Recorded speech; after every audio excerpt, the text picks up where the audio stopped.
ప్రభు పేరట మీ అందరికీ శుభాభివందనములు. ఈరోజు దేవుని వాక్యము. నీవు దేనినైనా యోచన చేయగా అది నీకు స్థిరపరచబడును, నీ మార్గముల మీద వెలుగు ప్రకాశించును. యోబు గ్రంథము 22వ అధ్యాయము 28వ వచనము. ప్రియ సహోదరి సహోదరుడా, మన దేవుడైన యెహోవా తేజోమయుడు, స్థిరపరచువాడు. ఆయన మన పట్ల కలిగి ఉన్న ఊహలు, తలంపులు బహు గంభీరమైనవి. అవి మన తలంపుకు అందేవి కావు. బిడ్డలు తమ తండ్రితో ఎలా మాట్లాడతారో, వారికి కావలసినవి వారి తండ్రిని ఎలా అడుగుతారో, అలా మనం కూడా దేవునిని అడగగలిగే, దేవునితో మాట్లాడగలిగే స్వేచ్ఛను మనకు దేవుడిచ్చాడు.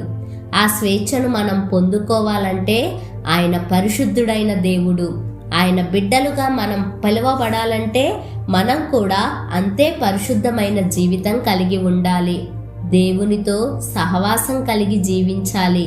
దేవుని వాక్యాన్ని చదువుతూ వాక్యానుసారంగా జీవించాలి. మన హృదయంలో నుండి, ఇంటిలో నుండి దేవునికి ఇష్టం లేనివి, ఆయనకు ఆయాసం తెప్పించేవి ఏవి ఉన్నా సరే వాటిని మన నుండి తొలగించాలి.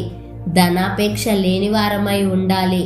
పేదవారికి, విధవరాండ్రకు, తండ్రి లేని వారికి చేయగలిగినంత సహాయము తప్పక చెయ్యాలి. అప్పుడు నీవు ప్రార్థన చేసినప్పుడు దేవుడు నీ మనవి ఆలకిస్తాడు, నీ ప్రార్థనలకు జవాబిస్తాడు. ఏదైనా నీవు యోచన చేసినప్పుడు దేవుడు నీ ఆలోచనను స్థిరపరుస్తాడు.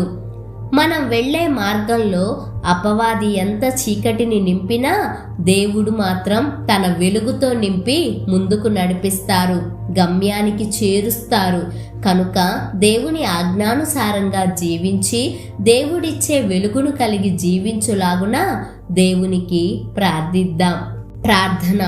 పరిశుద్ధుడవైన మా ప్రియ పరలోకపు తండ్రి, వేవేల దూతలతో పరిశుద్ధుడు పరిశుద్ధుడు అని కొనియాడబడుచున్న దేవా, నీకు వందనాలు. అయ్యా, చీకటితో నింపబడిన మా జీవితాలలో వెలుగును నింపే మాటలను మాకు తెలియజేసినందుకు వందనాలు.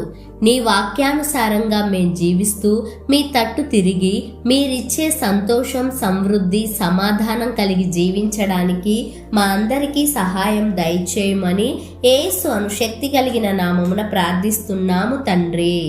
ఆమేన్.